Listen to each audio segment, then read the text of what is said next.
7 দিনের ছুটি শেষে আজ থেকে খুলেছে সরকারি বেসরকারি সব অফিস। প্রশাসনের সর্বোচ্চ কেন্দ্র সচিবালয়ে সকাল 9টা থেকেই অফিস শুরু হয়েছে। প্রধানমন্ত্রী তারেক রহমান ঠিক সকাল 9টায় সচিবালয়ে আসেন। মন্ত্রী পরিষদ বিভাগে অফিস করছেন তিনি। সকাল 10টায় IMF এর এশিয়া প্যাসিফিক অঞ্চলের একটি প্রতিনিধি দলের সঙ্গে বৈঠক করেন প্রধানমন্ত্রীর। সকাল 11টায় অর্থনৈতিক শৃঙ্খলা এবং ব্যবস্থাপনা নিয়ে প্রধানমন্ত্রী তারেক রহমান সংশ্লিষ্ট মন্ত্রী এবং বিভাগীয় প্রধানদের সঙ্গে নিয়ে বৈঠক করবেন। বিদেশে দক্ষ জনবল পাঠানো এবং কর্মসংস্থান সৃষ্টির বিষয়ে বৈঠক করবেন তিনি। ফ্যামিলি কার্ডের সার্বিক বিষয় নিয়ে সমাজ কল্যাণ মন্ত্রী, প্রতিমন্ত্রী এবং উপদেষ্টার সাথেও আজকে বৈঠক করবেন তারেক রহমান। সচিবালয়ে দুপুরের পর থেকে বিকেল পর্যন্ত প্রধানমন্ত্রীর আরও কয়েকটি অফিসিয়াল মিটিং হবার কথা রয়েছে।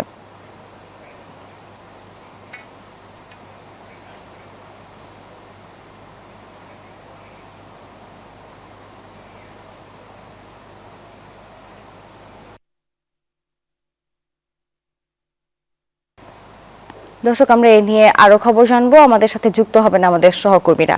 দর্শক, এই মুহূর্তে সচিবালয়ে রয়েছেন আমাদের সহকর্মী শাহনাজ ইয়াসমিন। যুক্ত হব ইয়াসমিনের সঙ্গে।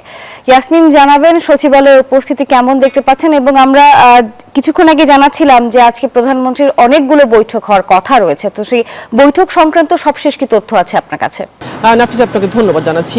7 দিনের টানা ঈদের ছুটি শেষে আজকে প্রথম কর্মদিবস শুরু হলো সচিবালয়ে সব সরকারি অফিসেই।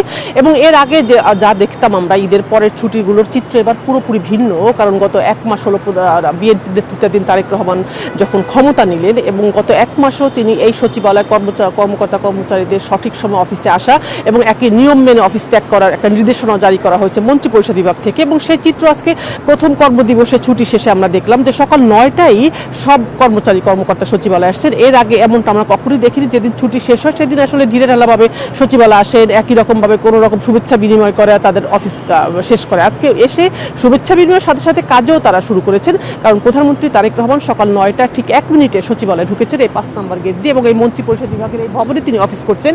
এবং বিকেল 5টা পর্যন্ত ওনার অনেকগুলো বৈঠক রয়েছে। কিছুক্ষণ আগে অর্থমন্ত্রী আমির খসরু মাহমুদ চৌধুরী এদিক দিয়ে প্রধানমন্ত্রীর সঙ্গে বৈঠক করতে গেলেন। কিছুক্ষণ পর 11টায় একটি বৈঠক রয়েছে, কয়েকজন মন্ত্রীর বিশেষ একটি বৈঠক রয়েছে সংসদ ভবনে। তার শেষ করে স্বরাষ্ট্রমন্ত্রী, আইনমন্ত্রী প্রধানমন্ত্রীর সঙ্গে বৈঠক রয়েছে। আমি একটু এখানে একজন কর্মকর্তা, একজন আছেন কর্মচারী, তাদের সাথে কথা বলতে চাচ্ছি যে আজকের দিনটি তাদের জন্য ভিন্ন কেন? তারা তো আসলে অন্য সময় আসতেন না, আজকে ঠিক 9টায় আপনারা সচিবালয়ে আসতেন, প্রধানমন্ত্রী নির্দেশনা দিয়েছেন সঠিক সময় আসার জন্য, এই জন্যই আপনাদের ছুটি শেষ করো আজকে আসলে কর্মস্থলে যোগ দেওয়া, দ্রুত কাজে ফিরা, এরকম না? আসলে আমাদের দায়িত্ব, সবাইকে ঈদের শুভেচ্ছা। আসলে আমাদের দায়িত্ব 9টার মধ্যে অফিসে আসা, ওই জন্যই আমরা 9টার মধ্যে চলে যাচ্ছি। তারপরে সরকারের তো নির্দেশনা আছি, সেটাই কি আমরা অনুসরণ করছি। ধন্যবাদ।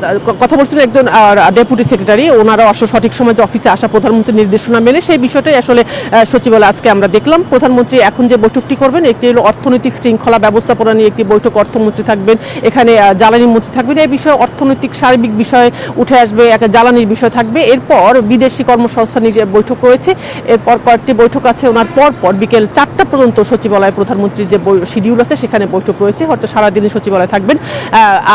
এরই ভিতরে সচিবালয়ে কয়েকজন মন্ত্রী আসছেন, তারা এসে কথা বলছেন, ঈদ শুভেচ্ছা বিনিময় করছেন।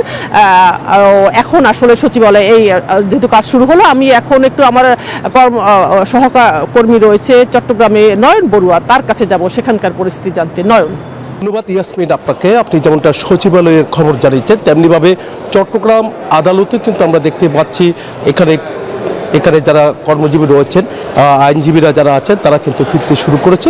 সকাল থেকেই কিন্তু আসলে আদালত একেবারে প্রাণচাঞ্চল্য ফিরেছে, যেহেতু লম্বা ছুটি শেষে, ঈদের যে ছুটিটি, সেই ছুটি শেষে কিন্তু আজকে প্রথম দিনে কর্মদিবসের যে প্রথম দিনে কিন্তু চট্টগ্রামের সরকারি এমনকি স্বায়ত্তশাসিত প্রতিষ্ঠান, এর সাথে আমরা দেখতে পাচ্ছি আদালতে কিন্তু এখানে প্রাণ চাঞ্চল্য অনেকটা ফিরে গেছে। এমনকি যারা কর্মজীবী তারা কিন্তু ফিরতে শুরু করেছে, এমনকি যারা মামলা নিয়ে কিন্তু জটিলতা আটকে গেছেন তারা কিন্তু আজকে থেকে আবার আসা যাচ্ছে, যেহেতু আইনজীবীরা ফিরতে শুরু করেছে। তো তার কারণে কিন্তু আসলে এখানে যারা মামলার নিয়ে সমস্যায় পড়েছেন, তো তারা কিন্তু অপেক্ষায় আছে। তো আইনজীবীরা আসলে কিন্তু আজকে যেহেতু যথাসময়ে এখানে কোর্টের কার্যক্রম শুরু হয়ে গেছে, তো আসামিদের এখানে আনা হবে।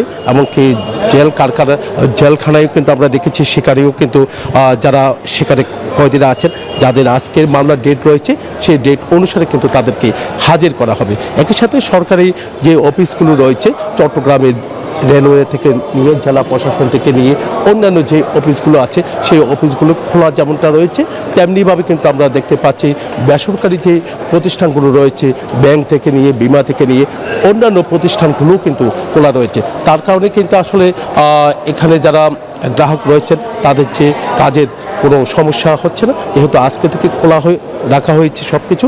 এমনকি চট্টগ্রাম বন্দরের কার্যক্রম যেমনটা চলছে পুরোদমে তেমনিভাবে কাস্টমসের কার্যক্রমও কিন্তু চলছে পুরোদমে। তো দেখতে পাচ্ছেন যেহেতু আজকে যে টানা ছুটি শেষে কিন্তু এখানে যে কর্মজীবী যারা আছে কর্মস্থলে ফিরেছে, তার কারণে যারা গ্রাহক যারা বিভিন্ন সমস্যায় পড়েছে তাদের আর কোনো সমস্যা হবে না বলে তারা মনে করছেন।